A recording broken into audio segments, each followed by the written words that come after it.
Welcome back to the North American LCS for Echo Fox versus TSM.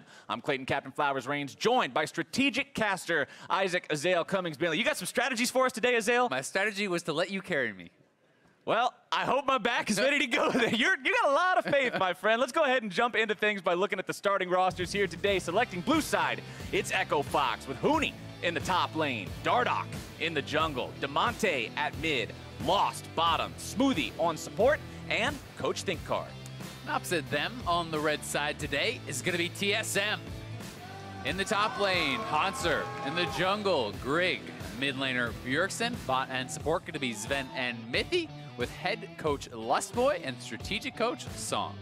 Now, yesterday, Echo Fox picked up a win versus CLG, but that win didn't come without its struggles. Yeah, it definitely didn't. I mean, Lost and Smoothie fell behind in lane for the first time, but Smoothie, his engages helped to bring them back when they were struggling. His engages on Rakan were very, very good. And, you know, when they were behind, I think Huni was kind of trying too hard to create advantages. He was kind of really reaching to, you know, find engages with the equalizer instead of being that follow-up. And it was on Smoothie to kind of find them and create those team fights for them. Eventually they did, and they took the win.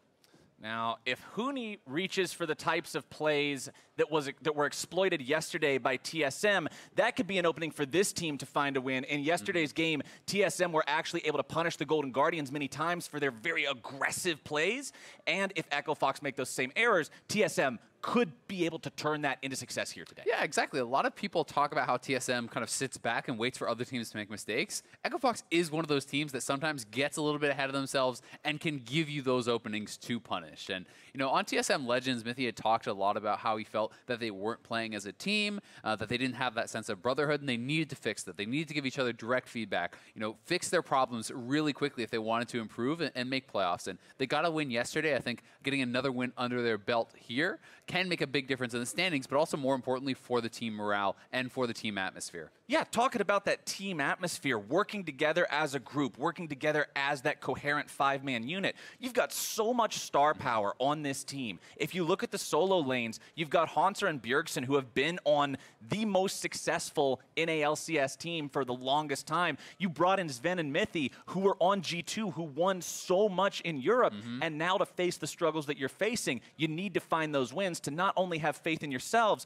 but to restore the faith of the fans, too, who really want to see this team succeed. Yeah, exactly. I mean, I think when all the individuals have had so much success, it's very easy to be like, well, it's not me, it must be them, right? And you kind of just look to yourself then and you say, all right, well, I'm not going to be the one to lose us the game. I'm just going to sit back and I'm going to do okay, but it must be someone else's fault. And, you know, Mithy kind of talked again. It was a very interesting episode. If you haven't watched it, I would recommend it if you are a TSM fan for their most recent TSM Legends episode. But, you know, talk a lot about some of the struggles that the team had gone through, and it was very kind of candid, you know, talking even about the fact that everyone is trying not to lose, trying not to be the guy to throw the game, and no one is willing to be that guy that kind of sacrifices for the team, that says, all right, I may have to die here, but it will get us something else, that it will get us something greater. And I think that is a very important part of League of Legends. There is no true thing at, like, there is no 100% play, right? Nothing always works. You have to be willing to take those risks. You are hoping that you're taking intelligent, calculated risks like 60-40s, you want to minimize 30s, but there's always a chance it can go wrong, and someone needs to be the one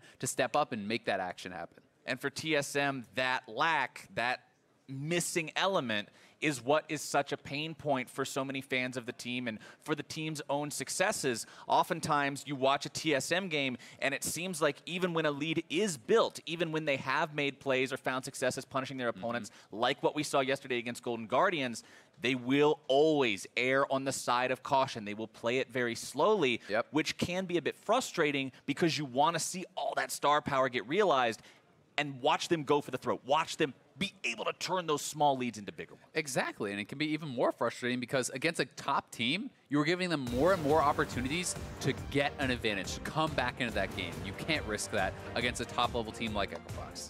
Well, as we get into Champion Select, we'll see if TSM can go 2-0 this week after the 0-2 of last week, turn those fortunes completely around, or if Echo Fox will find themselves another win here today. Going into the bans, it's Ezreal and Braum taken off the table immediately by Echo Fox. TSM responds with a quick Gangplank ban, and then into the Aatrox, one of those evergreen red side bans that recently has just been there for every single game along with Nocturne. Yeah, it's over 90% ban rate, in competitive play on this patch on red side. So it's pretty insane. It basically is a must ban. But a lot of targeting towards Huni, taking away the GP, taking away the Aatrox. We do see a lot of Nocturne, a lot of Zoe getting banned red side first rotation as well. One of those will be up and available, and does have the opportunity for that to be picked. And they may be actually looking for more of a trade, right? Here, when you leave both of those OPs up, okay, great, they can grab Nocturne, but then you're leaving the ability for Bjergsen to respond and maybe take a Zoe. And Bjergsen's Zoe yesterday was so instrumental in their victory against Golden Guardians, just because of the fact that so many of the plays and those punishes that we talked about came off the back of Sleepy Trouble Bubbles, and Bjergsen just 2/3 health chunking Mithy every single time he decided to go past his turret.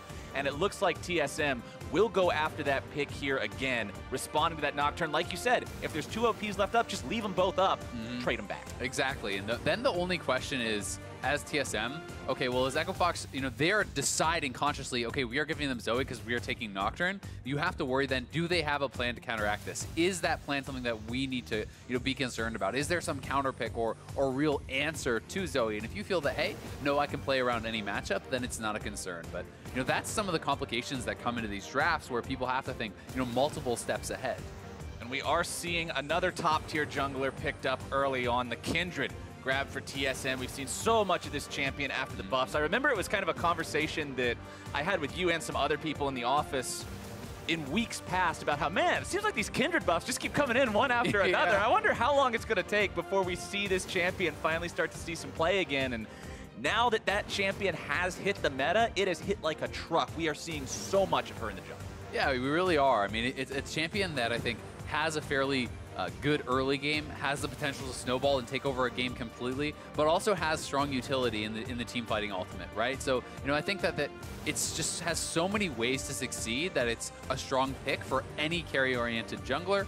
Also, individually into that Nocturne matchup, that is a thing where, Nocturne, yes, you're going to be trying to avoid the Kindred and more looking for side lane fights and these sorts of things, but in the 5v5, if your only recourse is to one-shot someone in the backline and Kindred just ultimates that, well, what are you supposed to do afterwards? Not a very Nocturne is one punch. That's about it.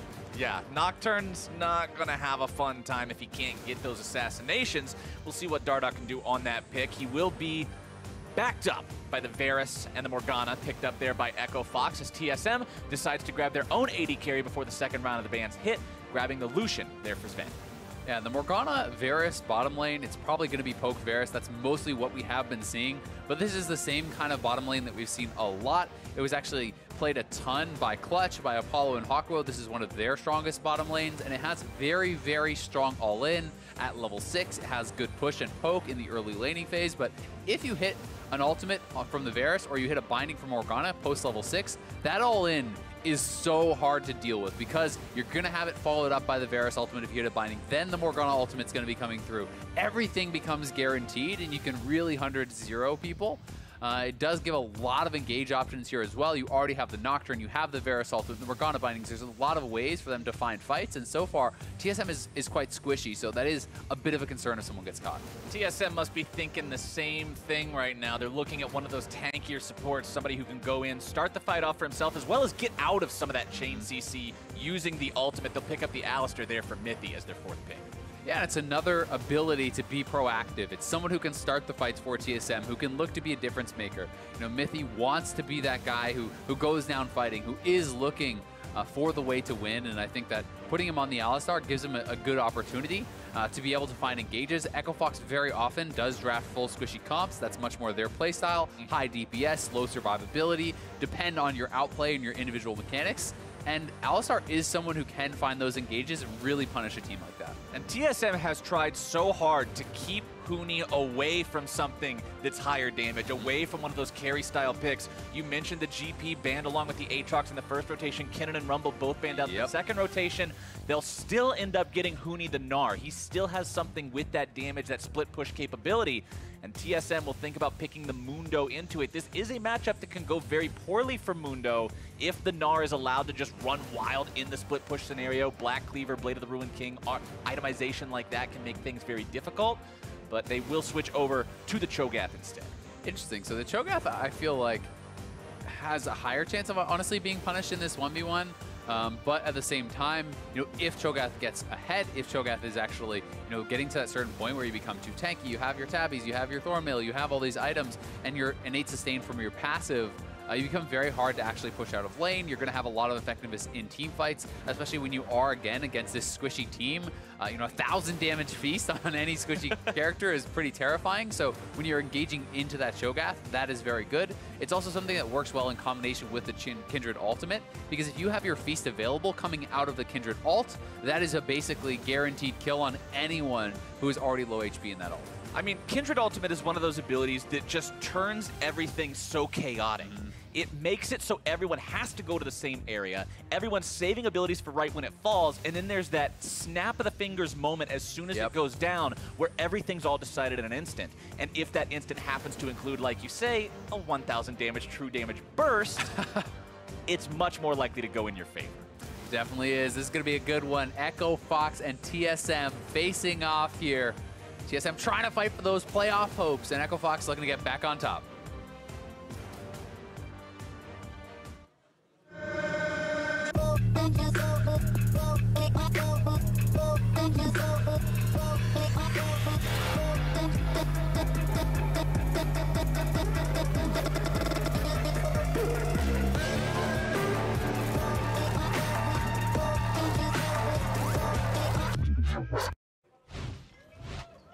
On to the Rift for the third game of the day. Let's Echo go. Fox versus TSM. Remember, ladies and gentlemen, we're not just starting off the split anymore either. We're getting close to the end here. Every single one of these games could determine where you end up in playoffs, or even if you get to go to playoffs. Both of these squads want to make sure they finish out this season strong. Echo Fox hanging out in the brush up here. You can see Dardoch just camping out in the pixel brush. Make sure nobody from TSM wants to do anything too cheeky early on. Doesn't look like they'll do so. Everyone content just towing the line of scrimmage. Yep, playing that line of scrimmage, and we're down to the nitty-gritty, as you say. Not that many games left to play. Still a ridiculously tight league overall. There are so few games between the bottom and the top. Yes, TL is starting to kind of spread out a little bit, starting to pick up more wins and secure that first place spot, but there's so many teams that are really in that playoff hunt. Grig will walk very close to this brush. We'll see if maybe he ends up walking too close. Doesn't look like it just yet, and as the players get ready for those first jungle camp spawns, quick reminder, tickets are still on sale for the finals in Oakland. Head over to lolesports.com/tickets to pick up your set so you can join us at the Oracle Arena for that climactic finale of Summer Split 2018. It's definitely going to be a good one. Pretty hype. Especially, like you say, when the standings have been so close like this all the time, it's very, very difficult to know who's even going to end up there, how this is going to play out at the end of the day. There's so many possibilities for who could go there. And we even saw in Spring Split huge upsets in playoffs. The first time TSM never made it to the semifinals, never made it to the finals, you could even say. Yeah, and even the changing of fortunes of some of these teams down the stretch, right? Cloud9 was Cloud 10th for quite a while, right? And they are right back in the mix of things. They have been putting on such a strong performance down the stretch. Since Blabber has come in, they have been crushing it, and that can give you a kind of a different idea of the standings where a team is looking like they're fairly low, but actually are very strong in current form, right? And then you have a team like Optic, who may not be thought of as one of the tip-top teams in the league, but they have won 5 straight games. This is a team that is crushing it, and on that sort of form, you could beat anyone. Top side, we'll see if TSM can make a play onto Huni here, who will go forward on the Mega Gnar, turns back into Mini Gnar right as Grig shows up, making sure that he makes the gank onto that more vulnerable opposing player, and first blood goes over to TSM. Huni punish. Nicely done there from Grig. The level 2 gank from Kindred is not something I think Huni was expecting. Almost always they will wait for that level 3, for the Mounting Dread, the slow, that 3-hit execute, and instead, Grig just smart pathing, gets up there, gets behind Huni, and Huni just accepts his death, not even going to blow the flash. So, this is another situation where you're kind of shutting down someone in their split push win condition. We talked about if Hauntzer can kind of survive this, if he can get enough gold in his pockets to really get super tanky. then it becomes very tough for Gnar to kind of continue those advantages and to really have as big of an impact in the game. Every time I see a play like that, I'm always reminded of an old Saint Vicious stream that I watched in season 2 or 3, where I believe he leveled up his Amumu Q at level 2 on accident, just ganks the mid laner and kills him anyway, and says nobody ever expects it at level 2. And sometimes it is exactly what you need. It's that surprise factor that takes down your opponent top laner. And Huni, for someone who for so long was the star player of Echo Fox, like the name that was on everybody's lips talking about this team, has been struggling recently. He really has, and you know, it's been a while since I think that he has been kind of dominating. You know, in the early parts of the split, people really were talking about Huni still in the MVP conversation. I feel like ever since even a bit before Rift Rivals, he has not been having those same Huni level games. He does have instances where he's dominating lane and he's able to really get ahead, but it feels he's more consistently being punished. It feels that he's having a more difficult time actually snowballing those leads into victories, and he's having to depend more on the rest of his squad. And on the side of TSM, I like the fact that they're recognizing, hey, this guy is an avenue that we can attack. This is a guy who likes to play aggressive. This is someone who, if we're going to get that surprise factor of the level 2 gank, is likely going to be the most vulnerable to it. Grig recognizes that, makes the punish, of course, gets himself the early kill on the Kindred. And Kindred's just one of those champions where, talking about the current state of the jungle, when you look at picks like Nocturne and like Kindred, you're not seeing as many of the tankier junglers as before. And if you get one of these carries really rolling, you can go pretty crazy in the mid game. Yeah, you definitely can.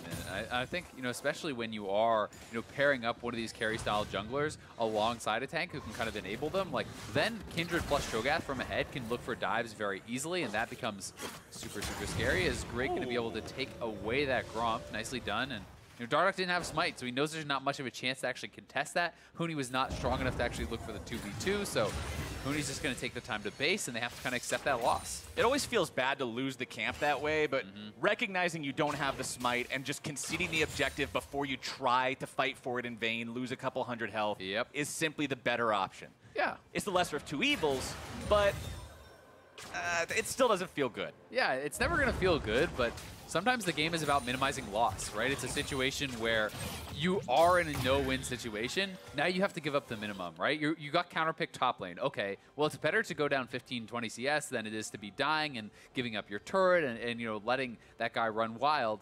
Doesn't always feel good, but that's what you're going to have to do. And Huni is going to have to try to minimize his losses up here as 3 men from TSM are looking to pressure him off. And again, backs off. Will he give up some CS? Yes, but hopefully for him, he won't be giving up his life. As long as he doesn't die again, he'll have to concede some of that economy from that wave hitting the turret. Meanwhile, the rest of Echo Fox is saying, okay, we got to get something on the other side of the map. If TSM is going to invest this much top side, we can at least get the Scuttle Crab in the bottom, deny the mark from Grig, and try to control some of this river vision. Yeah, and I think as a top laner in this spot, you're hoping that you can trust in your team, that they are winning elsewhere. So far they are, right? You know, Lost and Smoothie are ahead of Zven and Mithy. You know, Dardoch is taking the Scuttle down there. You would hope that maybe they could snowball that into a later Infernal if the jungler continues to pressure top. And you have to kind of trust that what you are losing out on top lane, you are making up for elsewhere. And talking about these two teams and sort of where they sit and comparing what they're going to be doing this game. Hold on 1 second. Let's see. Nope. Just a quick auto attack. No big paddling coming through just yet for Damonte there in the mid lane, but you got to be watching out if Bjergsen lands those trouble bubbles. These two teams have very different styles because Echo Fox is that team that if they're down, they're not going to go down without a fight. It's this chaos style where they're always looking to make some sort of a fight happen. It seems like all their decisions are made around where can we start a fight that we're going to win? Yeah, exactly. It's sometimes less about, you know, more refined macro style and more about just finding a good fight, right? If they think that they can win this 2v2, if they think they can win that 3v3, that's what they look for. That's what they search for. They trust in their mechanics. They trust in their team fighting. That has gotten them a lot of wins, you know, throughout this entire year. And it's kind of what has gotten them to this point. So they need to really still have faith in that play style. And I think that adding Smoothie, adding Lost, another strong laning 2v2 on the bottom side of the map can make that even easier, because now one of the differences I feel is that if Huni is losing top, if he is being pressured top, and that's where all the other team's resources are going, well, you're getting more bot lane because Lost and Smoothie have been laning very well and pressuring the turrets. Yeah, you can't just have a bottom lane that's going to concede the lane, sit under their turret and farm, and then let your opponents make top lane play miserable. There has to be some sort of push and pull in order for that to break even. Zven now having to dash away. Binding comes out, just barely going to miss, catching him on the back end of the projectile there. That could have been the beginning of that nasty chain CC you were talking about. Yep. Remember, when Zven has teleport, that means there's no cleanse or anything like that. There's no Mikhail's Crucible this early into the game for Mithy. You don't have a QSS either, so if that hits, you're done. Yeah, exactly. And Zven holding onto the flash, seeing that it was going to miss, so you know, if it was a bit more on target, maybe they get the flash, but if it does hit, it guarantees the Varus ultimate, and Zven will just die. There's double level 6 now here for Smoothie and Lost. Their all-in is going to be incredibly powerful, especially if Dardoch is in the area, which he is right now. You know, level 6 on Nocturne to follow up a Binding, a Varus ultimate, and there's even potentially that 4-man roam as, you know, Damonte could try to come down too. Nocturne's always one of those champions that I watch very closely. What happens with the first ultimate? Because you do have such a long cooldown on the early levels. You want to make sure you find value with those big cooldowns whenever you can. And the difference between making that into a kill or just ending up only getting a flash or something similar can be pretty big in a lot of ways. I mean, it's massive, and you know, getting more quickly to a lot of your CDR items, right? You know, building up that quick warrior, getting the kill that gets you to your next ball fields. You know, gets you to that next ultimate that much more quickly. You know, in the ideal Nocturne game, you're essentially just power farming until your ultimate's up, then you immediately ult, you get a kill. You go back to power farming, soon as the ultimate's up, rinse and repeat. And that's, you know, what you're hoping to be able to do. Are on cooldown than PvE. Exactly, because Nocturne, outside of his ultimate, is fairly weak. So, you know, he's going to try to look for that early kill with it. And Echo Fox just straight up 2v2, take the turret. You know, this is what I'm talking about. It's okay that Huni is down a bit of farm. It's okay that Huni has died because he's trusting in his bot lane to get the advantage, and they're paying off. And Huni's playing a champion that can just sit under the turret and farm. He can play Gnar. He can say, all right, cool, I'll go down 10 CS, whatever. Throw my boomerangs at the minions underneath the turret. Bottom lane will do their job as Damonte gets ignited here in the mid lane. It looks like that is the real ignite from Bjergsen. We were the two talking about this earlier before the game, about how whenever there's Zoe, you always have to just take an extra second to look at the summoner spells when you see it to make sure it's the real one. Actually, flash 17 times, use 4 heals, a redemption, and an ignite. Oh, both are summoners. But the ignite was real. But the ignite was real. Oh no, Huni. Huni barely walking away from that one. He will have to use his own flash. Hauntzer uses his there as well, but he will force Huni off of this turret. Finally, TSM will also send multiple members up towards this top side. Just in case Echo Fox is still planning on defending it, TSM will make the move first. You can see some question mark pings coming out in that topside river from Echo Fox, like they're anticipating TSM's movements here. Grig hangs around in the river brush.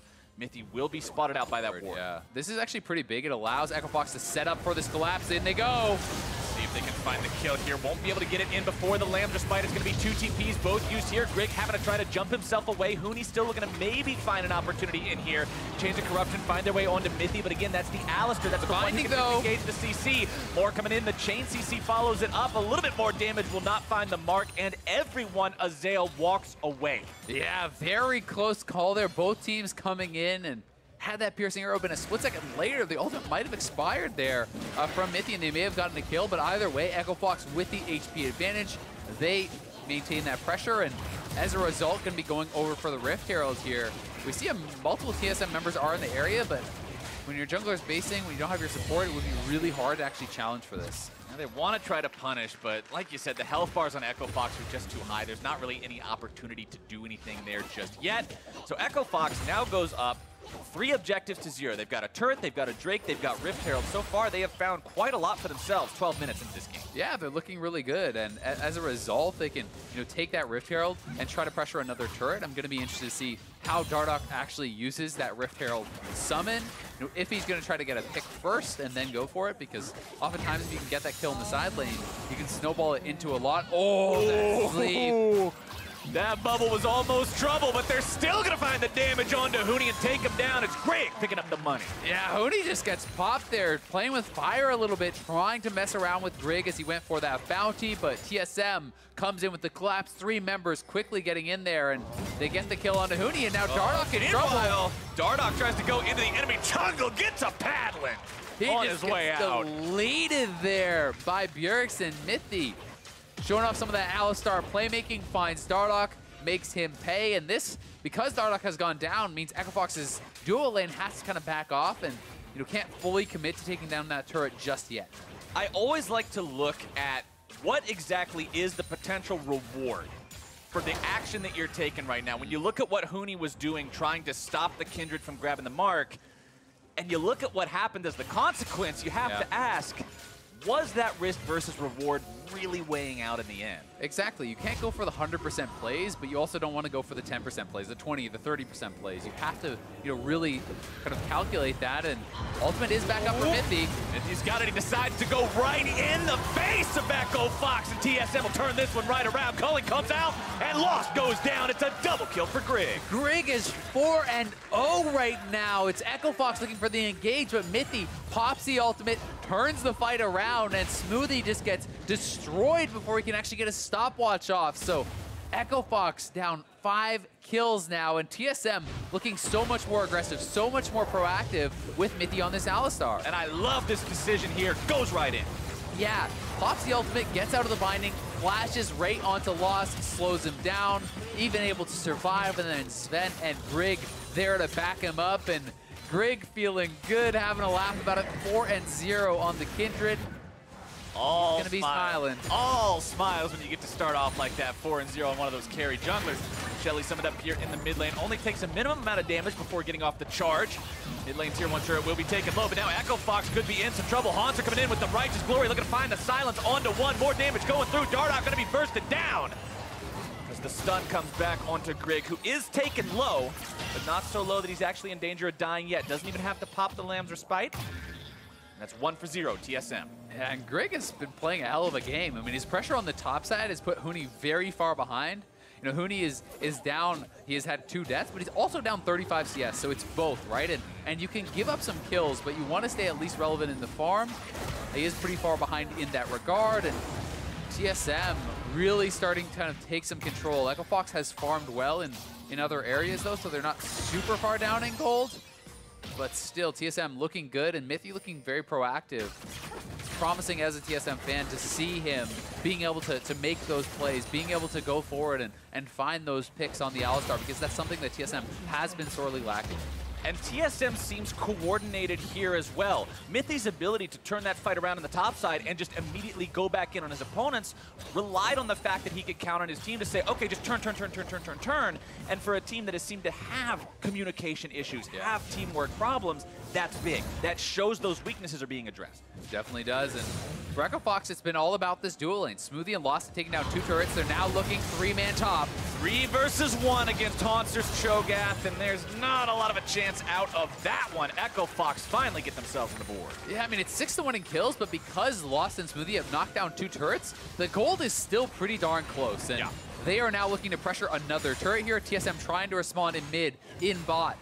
But they could potentially knock down another turret. You can see Smoothie is roaming down to help out Damonte with any potential pressure here, but Huni's going to have to back off once again, being zoned off these waves, and TSM has done such a good job. It looks like they're even trying to dive onto him. Huni's in a lot of trouble here. Zven bringing in some damage. Huni has to flash away, does get the ignite. As now the Drake will also be taken by the side of TSM. Grig grabbing that Earth Drake for his team means they'll have more objective control as the game goes on. Zven also grabs the bottom side tier 1 turret. First turret of the game for TSM, but they lose their top lane tier 2 at the same time. Again, that's Lost and Smoothie putting in that work that you were talking about, making sure Echo Fox doesn't fall too far behind. Yeah, and that's so critical because Huni is certainly having a rough game. He's being pressured so heavily by TSM. Grig and the rest of the team have done an excellent job pressuring off waves constantly and then looking for dive opportunities whenever they can. And this is just putting him further and further behind. So the onus is more on his teammates and more on Dardoch to have relevance early on because he is on this Nocturne. We talked about how tough it's going to be for him to team fight 5v5 into this Kindred who can just drop the ult on any squishy target you go in on. So going to be up to Echo Fox to continue getting pressures in the side lane, to continue trying to find opportunities for Dardoch and really let Huni catch up. I mean, if the matchup itself isn't already hard enough, try being 0-2 into the 5-0 matchup. Yeah. I mean, that's the other side of the coin, talking about how we're not seeing the Cinder Hulk junglers as much anymore. It's more this carry style as opposed to tanks. Tank is always useful. He can always throw his CC button out there, lock somebody down, provide value in a team fight. A Nocturne that's behind is a gold delivery system to the enemy carry. Yeah, I mean, you have your darkness, that's about it, right? Yeah. You're trying to mess up their vision. You have a little bit of utility there, maybe some zoning, but really not much. And you know, Grig, as you said, he has 5 kills, so he's been able to kind of pit stop for some luxury items. Grabbing the QSS, grabbing the tabbies means there's a very low chance you will kill this guy before he gets his ultimate off, right? Even if he gets hit with the CC, he should be able to QSS, get that ultimate down, and you know, sometimes when you are this ahead, building defensively actually lets you kind of get more involved in the fights and actually get more damage out, even though it sounds somewhat counterintuitive, because you don't have to be as scared of getting one-shot by this, you know, Syndra or getting absolutely burst down before you can ultimate in a Gnar stun.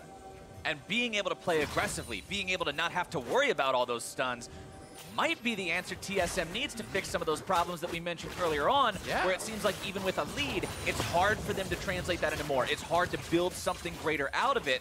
If you don't have to worry about the risks, the rewards just seem that much juicier. Yeah, they can just start piling in. And while Kindred is not really like a primary engaged champion, we've seen some damn aggressive Kindred games from Dardoch himself, but also, you know, I think very heavily of Blabber and some of the games he's had where he has gotten ahead on Kindred, and then he's just jumping forward and fighting people, right? You can get to a certain point where you can just aggressively look for that dueling when your team is behind you, because if they burst everything into you, you drop the ult, your team comes flying in, the enemy team has no cooldowns to deal with them, and then they can clean up the rest of that fight.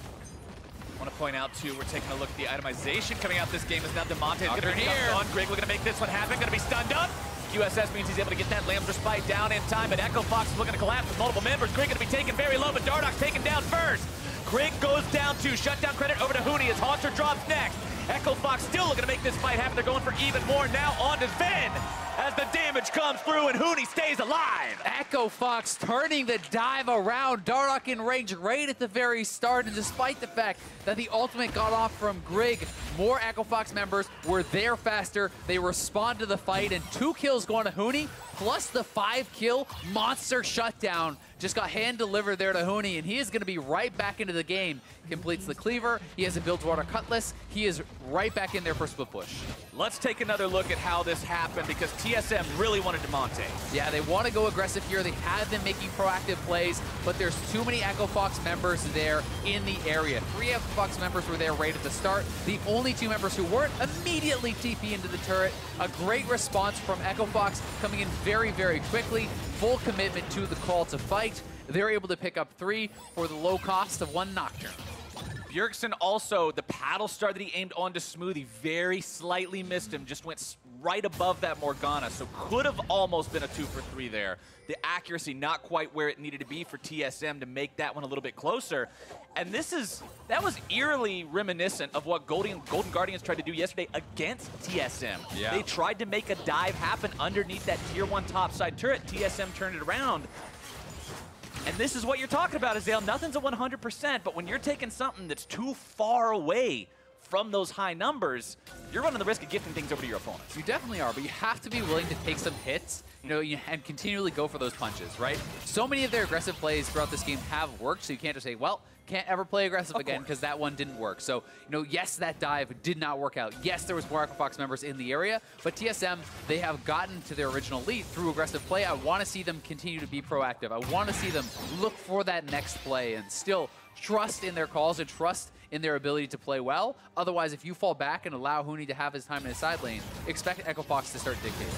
Especially considering what Huni is building. This isn't Black Cleaver into tankiness Gnar. It is the Black Cleaver into the Blade of the Ruined King, that split push build. As Dardoch goes in, looks to find a little bit of damage there onto Hauntzer. Don't think that's the guy you want. No, not really.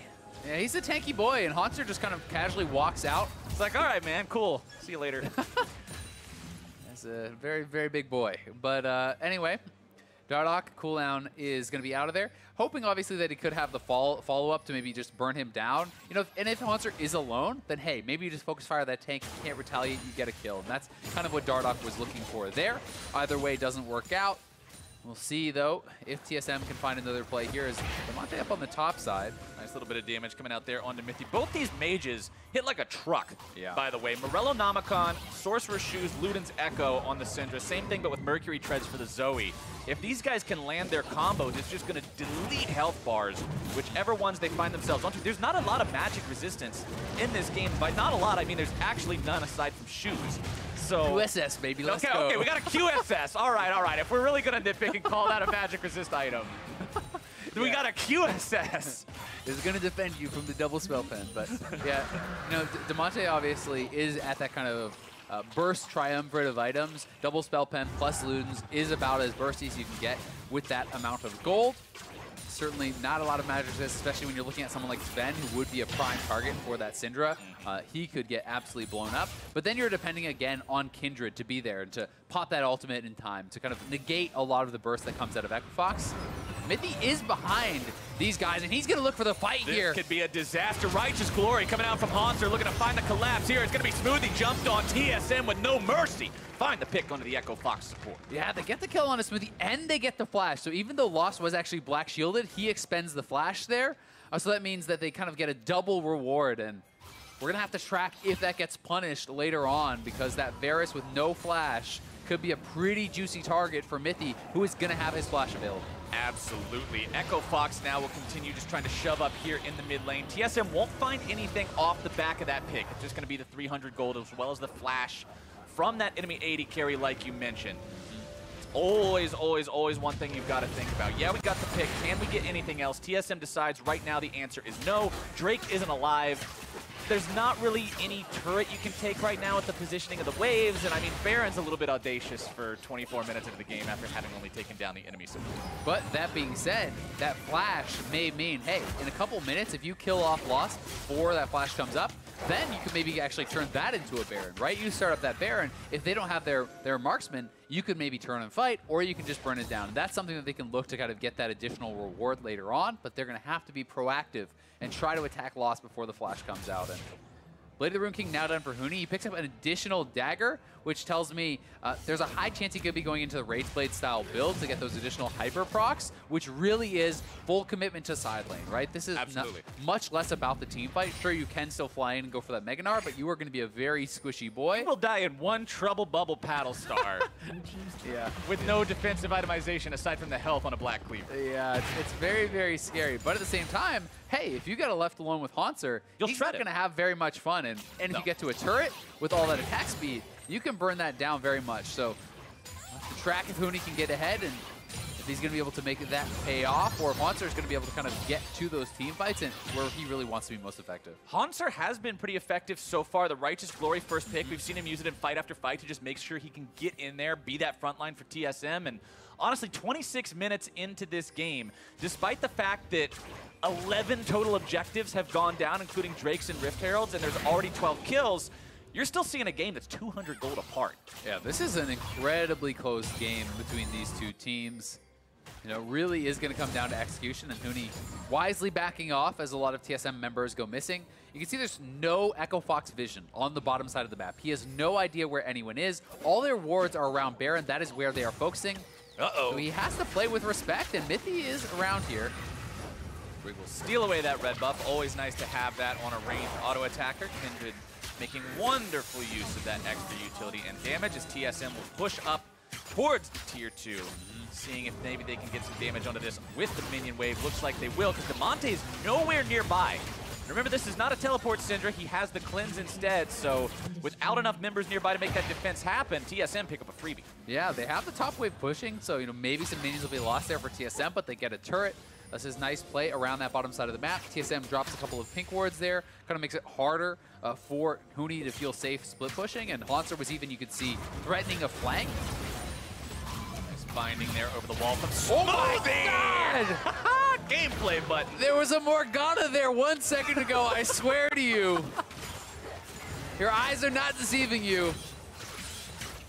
Bjergsen just hits him with the damage. Bjergsen pulling off his best magic trick. Now you see him, now you know. Now you know. Where did he go? Hate to see that happen. You really hate to see it, unless you're TSM, in which case you're really loving to see that one. 2-0 and 4 now on Bjergsen Zoe. Got 2 needlessly large rods in the inventory. Means Rabadon's death cap is on the way. And if you thought that was a one-shot, let me tell you about Rabadon's death cap, Azale. Because we are going to see some crazy damage coming out now as the collapse from Echo Fox onto the top laner from TSM will make sure they can find themselves a kill. Dardoch has to flash away to make sure he doesn't die to that last turret shot that likely would have come out there. But now TSM says, okay, you want to put 3 guys in the bottom lane? We're going to go ahead and look for the Baron now ourselves. Smoothie's the only one hanging around the area right now. TP also going to be channeled now from Huni. Echo Fox really trying to stop this. Bjergsen trying to keep them away. Baron going to be taken now down below 2,000 HP. Mithy looking to run some interference. Damonte wanted to catch somebody on the back of the pit, looking to find the stun if he can. Will not get it just yet. Bjergsen goes on a killing spree again. He says, Smoothie, didn't you learn your lesson the first time, as he tries to get himself away. Lost has to be careful too. Yeah, Lost is gonna, okay. Sidesteps both of them. Bjergsen's still trying to get himself out of this one. Alistar comes back out. Lost eats a lot of damage, but Bjergsen will drop there. TSM do manage to find themselves the Baron. Of course, they will only have it on Grig and Zven.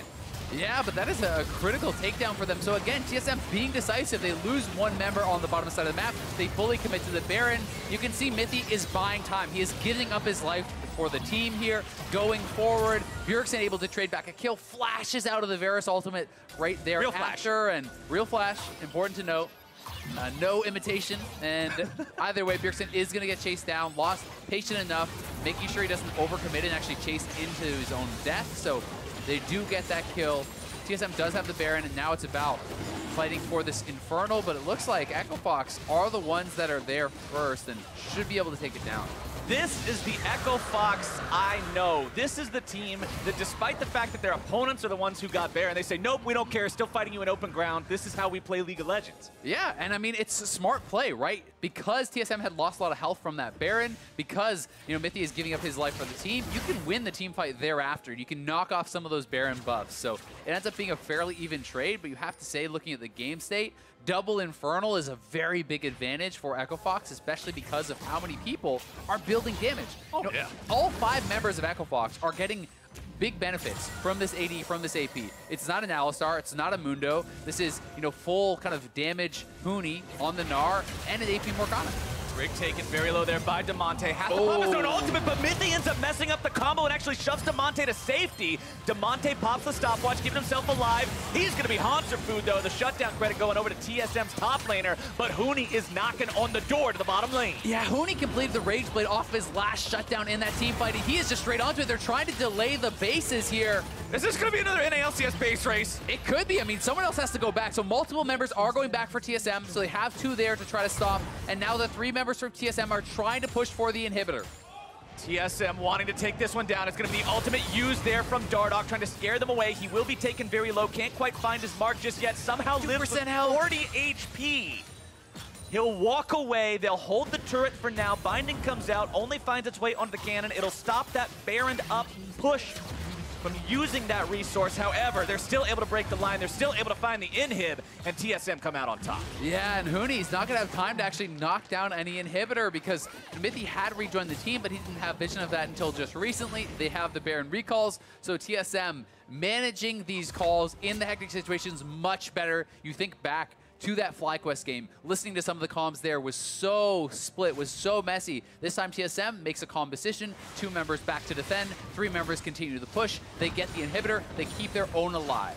Yeah, you talked about the TSM Legends episode at the beginning of this game, and the comms from that FlyQuest game, specifically the ending, were so jarring because it seemed like everyone was on a different page. The team just couldn't agree on where they wanted to go and what they wanted to do. And this level of coordination, I said it before when talking about a micro situation of Mithy making the turnaround play top. Now in the macro situation of managing the inhibitor, TSM has addressed those issues, at least to a degree. Yeah, they definitely have. And you know, Echo Fox, you know, on their side, they do have, you know, a lot of actual frontline damage here because of the Rage Blade auto attack based Varus. This is not poke Varus. Huni is going to be able to help shred frontline as well, but the straight up 5v5 is still going to be so difficult because there's 2 very strong marksmen of the team of TSM. There's really strong engage. There's poke and follow from Bjergsen, and there's this VP frontline. And that is why Echo Fox is looking for these side picks. Dardoch going in onto Bjergsen. That's going to be a massive pick if they make it happen, and Damonte guarantees they do. Hauntzer now having to run away from Huni, who, remember, although he's pretty squishy, is one scary boy on this high damage Gnar build. Will sidestep his way out of the rupture. TSM now continuing to retreat. A 1-for-0 from Echo Fox puts the brakes on the TSM push machine. Yeah, it's such a big pick for them because it's buying them more time. It means TSM can no longer kind of pressure forward with that 4-man squad. Bjergsen is off the map. Here it is one more time. Bjergsen looking for that poke. He has spotted it out, but in goes Dardoch straight onto him. Lost really nice piercing arrow and ultimate both connecting over the wall. That was some clean Varus play. from Lost, helping them to get that really, really important kill and buy more time for Huni to get out on the map, buy more time for him to try to create these 1v1 advantages. Lost has been having some pretty solid performances so far. Really? After stepping up, after graduating from Academy League and taking his spot on the main stage here with Echo Fox, he's been showing that he deserves this shot. And it's really exciting because it was hard to tell how good is he when he was on, basically the last place Academy team, right? And sometimes even a good player surrounded by an unsuccessful team will not look that good, right? And now he has some very strong pieces around him. He kind of talked about his relationship with Smoothie and how Smoothie is helping him to grow, helping him to really learn a lot on this Echo Fox team. And I think that Lost is shining. This is, some of the best performances in the LCS out of the gate from a marksman that we have seen in a really long time. If he can keep this performance up, he will be critical to winning this game against TSM in a game that's still not even 2,000 gold apart, 34 minutes in. As now Huni's getting himself jumped on. Nice flash over the wall, but Dardoch comes in and says, all right, we're gonna look to turn this one around. But considering his top laner already went over the wall, the coordination not quite there from Echo Fox. Zven dashes forward. Huni's still hanging around thinking maybe we can make something happen here. Mithy's going to be found out in the river. Likely going to be some trades going on here as Zven's taken down. Huni able to find the kill onto the enemy marksman. Mithy drops now as well. It's the bottom lane of TSM dead. The top side of the map for Echo Fox also with black and white screens. 3v3 left alive. Yeah, pretty disjointed engage there as Huni is flashing out. Dardoch is ulting in. Had they both stayed in, maybe that's a different fight. Maybe they pick up those kills a little bit more cleanly. Either way, it is the 2-for-2 trade. I think this 3-man squad from Echo Fox is still very strong on the map, but here it is. Huni's getting a lot of damage down. Not expecting perhaps that Dardoch was going to immediately respond that quickly, so they do have to go out. They do look for the retreat. Multiple TPs are coming in. Everyone is collapsing down. The Echo Fox kind of bottom lane here goes over, focusing on Mithy while Hauntzer is cleaning up Dardoch. On the top side of your screen, you can see that Huni was able to get that kill over onto Zven. Damonte tries to throw a little bit of damage down onto Hauntzer, but hanging out in these choke points, in these jungle areas, you got to be so careful about those trouble bubbles. With so many walls to fly through, there's a lot of range they can go on as TSM decides this is the call. We go for Baron here. We force the game on this objective. They're taking it down very rapidly. Already down to 5k HP. Lost not able to find the chains of corruption he needs. Still looking to do so much damage as Hauntzer secure the Baron. But now TSM's in some trouble. Echo Fox makes their way into the pit. The Lamp despite is down. Bjergsen looks to go into the pit. Will not find anything with the paddle star. Damage over the wall comes out. And Damonte scores a goal as Bjergsen does manage to get himself away. It's only Guardian Angel dropped for Grig. Yeah, just the Guardian Angel. They do get the kill on Hauntzer, though. Grig did not drop that Lambda Spite to actually save his top laner. His GA is down, but TSM get the Baron. They get the big prize. They have map control. They're going to be looking for Elder. Here it is one more time. Dardoch was back in the base, trying to ult in time. Not there to get the smite, but even if he was, the feast is very hard to actually steal that away from him. And then Grig plays this very well. Lambs respite to get over the wall. They do trade the one kill, but Damonte able to at least proc the GA, and TSM now straight onto this Elder. They're trying to knock it down. Echo Fox trying to get over there. Only thing better than one Uber buff is two Uber buffs. TSM will be very scary if they manage to collect this. Echo Fox trying to prevent that as hard as they can. Elder Drake down to about 1,000 HP. It is going to be secured there by Grig. Echo Fox need to disengage this one and prepare for one hell of a defense now with TSM having these buffs. Yeah, it's going to be really hard. It is just a one-stack Elder, but even just taking that away from Echo Fox is a big deal, and it's some additional gold and power kind of in their pocket with the Baron buff, with the Elder Dragon. They're going to be in a strong position, and both those objectives, Dardoch is not there to actually try to get that steal. Huni will take down the mid lane tier 2, look to find some damage onto Hauntzer now as well. Once he goes back into that mini-Gnar form, he's actually much more threatening when he has this split push style build. He can start landing those hyper procs again. But with the rest of TSM potentially being able to collapse, he decides he doesn't want anything else to do with that. Zven walks up, gets the auto attacks onto the turret to finish that, and TSM will now have nothing left to take with the base. You can see that Dardoch is trying to hang around Huni, though. They are potentially looking for that 2v1 collapse to get a kill and have Huni maybe break open the game, because right now they are being sieged. TSM closing in, looking for the one shot. Bjergsen nearly finds it onto Damonte, taking off 3/4 of his health with that one big explosion of damage. TSM will continue looking for the inhibitor here. One is exposed in the top side. This one also exposed here in the bottom lane. Then we'll eat a little bit of damage there coming out from that tormented soil. Lost still looking to get off the piercing arrow. Scatter the Weak comes out from Damonte, but will not find anyone. TSM grabs the inhib and gets out. And that damage was through a black shield there, and it's non-trivial amount of AP that is on Smoothie. He likely has that Black Shield maxed out at level 13 this point in the game. So definitely a scary amount of damage coming out there from Bjergsen. But as we mentioned, Echo Fox Lost is going for this auto attack focused build. He has his IE now. He is at a very, very strong point. But he has no real front line, so it's harder for him to get involved and feel safe to go forward for those auto attacks because he doesn't have that Cho'Gath and the Alistar in front of him, creating space. He has to be very careful because one misstep, you get caught by a combo from Alistar, you're probably dead and the game ends, right? So he has to be very, very careful about how he chooses his fights, when he chooses his moments to move forward. And looking at the itemization, looking at the risk of being caught in the wrong spot for either team, both AD carry players pack a ton of damage. You already touched on what we've seen Bjergsen do. Damonte's also got incredible burst potential himself. Mithy wants to come around, see if maybe he can get the flank on this one. Echo Fox recognizes trouble.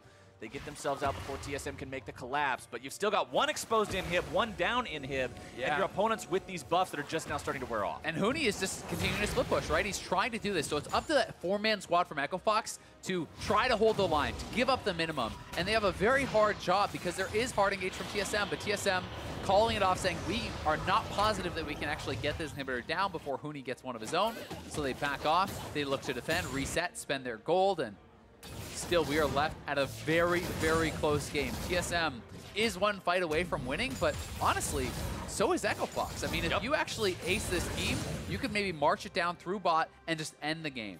And Huni, while his last couple of items have had more of a bruiser profile to them as opposed to strict damage like a Blade of the Ruined King and against Rage Blade, there are no tank items on Huni. Sterix and what this Jarm's Fist is building into as a Frozen Mallet are both bruiser items. Cleaver is a bruiser item. The remaining two are carry items.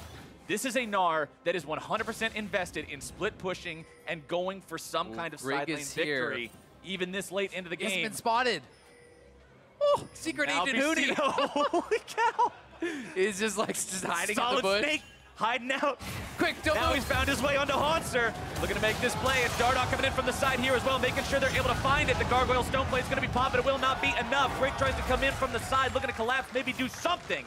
But not today. Echo Fox gets 1 for 0. Nicely done, finding that pickoff onto Hauntzer. That is a long respawn timer, almost a full minute. And it's one of those situations where as Hauntzer, you're like, how did he get behind me? The Kindred just walked there. I was in the lane. Everyone was around here. We checked that. But you didn't check close enough. Gotta check that bush. Echo Fox have managed to hold on despite the fact that TSM has had map control since grabbing that Baron. They have managed to keep themselves in a serviceable position. I know I've already commented on it twice, but damn, Azael, how often do you see 41 minutes into the game and 100 gold separating teams? Not very often. This is incredible in terms of just how knife's edge this game has been. And I really hope the finale does the entire game justice and we get to see something just completely off the wall as the super minions will continue helping TSM push out this bottom lane, just making Huni take a little bit of extra time. All right, he will decide to... I was thinking for a second there, I was like, do you want to go for Zven? Do you really want to go for He wants to. You know he does. You know, okay, I'll rephrase that. Should you go for Zven? Probably not. And probably his whole team's like, base, base, base. He's like, what if I can kill him? But what if, hold on, hear me out, guys. Hear me out. But what if I didn't base? What if I throw my boomerang at him? Well, he's on 6 items, so that boomerang's going to do a lot of damage if he does throw it out. And not only is it so close, but it's two teams with such different play styles, such different compositions that they have crafted. Echo Fox fully committing to this side lane style of play. Huni trying to push up, Dardoch trying to find picks, and TSM is just like, just fight us. We just want to 5v5. They want to walk at you with this 5-man squad, find the engage from Mithy, have Grig for the ultimate to stop any potential burst, and then just slowly win out that team fight. But Echo Fox is trying to play these kind of skirmish tactics where Damonte's pushing out top, Huni's pushing out bottom. They're trying to avoid a committed fight. Echo Fox say, okay, Baron's going to be spawning here in a few seconds. TSM's going to walk up and check this brush. When they check it with Hauntzer, Echo Fox can't really make a punish off of that. TSM will have priority here in the mid lane. If Echo Fox decides to go for the Baron, TSM will just run down mid. This is where that shot calling is going to come in. TSM has to make sure whatever they decide, they're committed to the decision. Huni's still going to remain here in the bottom lane. As TSM, 5 men strong into the mid lane. It's inhibitor turret down as they now have nothing left defending the inhibs. Huni will continue to push there in the bottom side. Echo Fox finally puts themselves into a defensive position to prevent TSM from taking anything else. So far, it's 1 inhib for nothing. Damonte finds a stun onto 1. Chain CC coming out onto Hauntzer. He is definitely caught out here. Bjergsen goes over the wall, but he's already dead. Lam's Spike's not going to keep him alive today. Huni get the game, their team again. TSM, they've got to try to get out of here as Echo Fox wants to end the game. I think this is Huni on an axis. He's got the minion wave. He's got lost. And Echo Fox have got their win. It happens again. TSM in control for so much of that game. But just like the FlyQuest game, they lose track of where they are in that split push. They lose 2 kills in the 5v4. Lost TP's in. Huni's already pushing, and Echo Fox closed out what was a hell of a game. We saw so many plays that game from Bjergsen where he would hit people with massive bursts of damage. But at the end of that game, it was him who was bursted down too quickly. Grig couldn't save him in time, and by the time the chaos of that dissolves, it's Huni already knocking down Nexus turrets. That is the finale I wanted. And lost so quick to call that TP, to move in there. The rest of the Echo Fox squad delaying the bases, not allowing TSM to get back in time. And you can see the pain there for Grig, as it's a tough loss to swallow. Absolutely. And the Kindred ultimate did come in a little bit too late to save either Hauntzer or Bjergsen. And you know that's a mistake that you're gonna want back. But Echo Fox played this chaotic style very well. And again, so much credit really needs to go, I think, to the Echo Fox bottom lane. I think this team played very well around them. Smoothie and Lost take down multiple turrets and played this game very, very well. It was an awesome battle between these two teams, back and forth the entirety of that 40-minute slugfest. And now to get his thoughts on the win, I'm going to hand things over to Avali, who's standing by with Huni. Thanks, guys. What an ending to that game. Huni, please run me through the last minute and what you were doing. I mean, I killed the Nexus. You killed the Nexus, and it looked like you were doing secret undercover in bot lane bushes, and you were split pushing the whole time. Was that your game plan? Yeah, obviously. If you see the my item build past 2, it was fully attack speed. My AD was 350. You know, the Gnar was doing. That was my best that I can do, I think. And because enemy team was 5 versus 5 was really strong compared to our draft, and then that's how I realized, oh, this is I really need to play for really split pusher with a Nocturne, and then that's how it worked. And before the cameras came on, you basically said that you weren't too happy with this game. So where do you think you guys could have improved? Yeah, early game was really tough because our macro was pretty bad, and also our draft was pretty not really clear actually before we actually start the game. So I think probably one thing that we could have just make clear draft, and second, I think macro was could have been better, and then our all game would have been way clear, and then we would have just finished the same way, which is split pushers. Anything you want to say to your team after that game? Well done. Well done. Same to you. And for more on the game, let's hear from the State Farm Analyst Desk. Thank you very much, Avali. Yet another NALCS game ends in such a fashion of a base race. And lucky for us, we've got Santorin on the desk to help us break it down. Experience in these situations. Before we work our way through the entire game, I do want to relive those last few moments, talk about, one, the decision and the win for Echo Fox, but maybe what should have been done differently for TSM.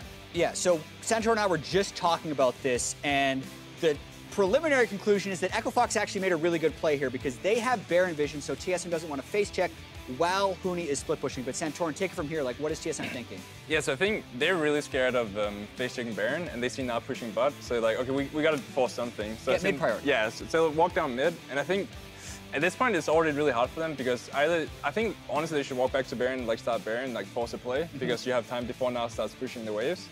But at this point it's already too late. Now it's already on Nexus Taurus. in like a second. So I think they already missed out here. Like even if they don't die and Echo Fox keeps chasing them, it's gonna be bad for them. So to your point, you would have liked TSM to go down mid like they did, but once they get the reaction out of Echo Fox's members at the Baron, then they themselves go to Baron to pull Echo Fox towards them versus kind of hard committing for that inhib, right? Because also, no matter what, you have to respond to Huni with something. Right, you can't go 5 versus 4 while allowing a 1 versus 0 to exist in the side lane. So if you go to the Baron, you're hopefully pulling Huni to that fight, or you get the Baron and get the Baron empowered recall off. Yeah, but he's going to end so fast with that build. Oh Blade my of the Root God, hard. build. Like, I wonder.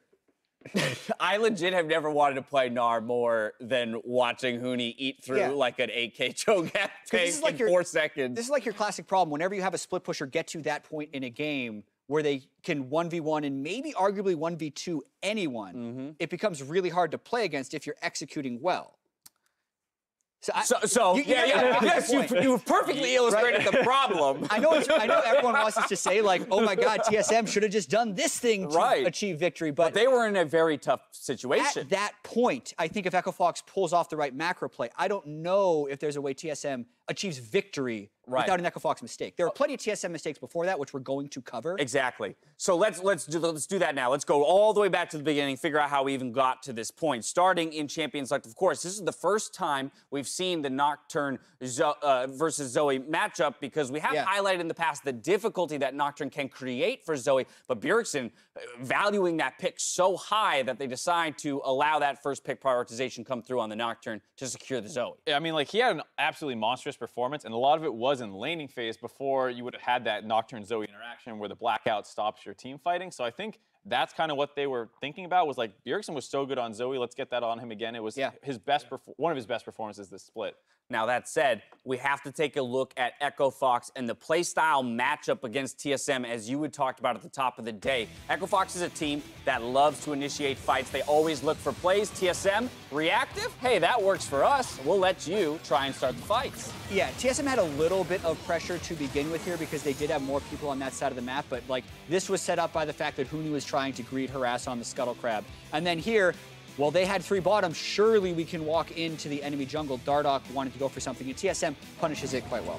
I think they're just rushing too much. Like, if I see this setup, it's like, look at the bot way, right? It's not even close to hitting turret. So the Huni can just sit back, like, relax. Like, they'll take top turret for free. And instead, they're just rushing things. Dardoch walks into the jungle. He doesn't even have to go into the jungle. I think Fox always, like, makes these kind of mistakes because Huni's really good at playing with like pressure game, but when he's not the one hitting turret, he's still trying to pressure, and I think that's when it goes wrong. I think one of the largest beneficiaries of those early mistakes from Echo Fox was Grig in the jungle. He quickly picked up 5 kills on the Kindred, but again, I'm coming back to you, Santorin, because we had some questions about the build path given the comp he was up against. Yeah, I mean, when I see a comp with no tanks and like a bunch of damage, I'd assume you do Warrior because Warrior is the best like at doing damage against squishies, and then after that he gets 5 kills, and instead of like going straight into Black Cleaver, he goes to QSS, and it's like, let's say like you get hit by something, like it's gonna happen at some point, right? But like you don't have a threat when you're putting all your money into QSS, whereas like if you have Black Cleaver, he can literally like take over the entire game with Warrior. I have a stat to back this up. All right, hit me. He started 5-0, Grig,